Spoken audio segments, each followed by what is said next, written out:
So if you're a guy who has diastasis recti, you absolutely have to watch this video, because I'm going to explain the big myth in a lot of people's mindsets when it comes to how to deal with this condition. So listen up.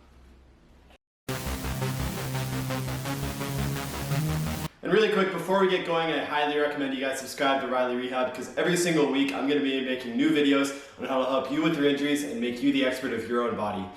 So with that being said, diastasis recti is a condition where basically your abdominal muscles split. So if you imagine this as being my abs, my six-pack right here, if you will.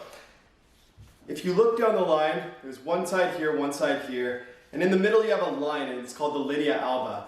And basically what happens is, for whatever reason, it can be a trauma, can be something that develops over time, but something happens where it causes it to split.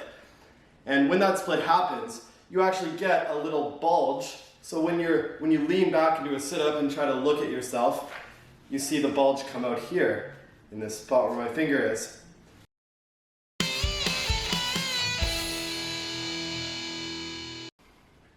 So I know it looks pretty nasty, and your first reaction would usually be to just avoid doing any ab exercises after that. But I'm going to explain to you why that isn't what you should do in reality.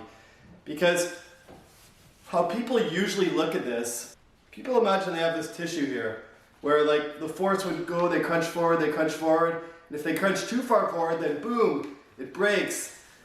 And then all of a sudden the thing pops out, the thing gets wider, and it just gets more messier.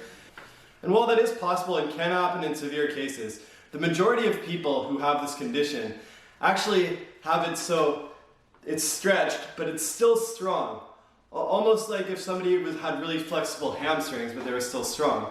So, to me, the way you should be looking at it is you should imagine that tissue not being this fragile little piece of tissue paper, not so much that you can't even do a plank without assuming that your guts are going to come out. You should imagine instead, and I'm going to get this underneath, actually let's just imagine this is over top. Instead, it's a flexible tissue, just like muscle or just like the tendon on the other parts of your body. It's strong, it can take a lot of force, and on top of that, putting forces on it isn't going to make it break necessarily. In most cases, especially if it's something light like doing a plank or even a sit-up in many cases, all that stuff is going to strengthen it because you're going to put some forces on it.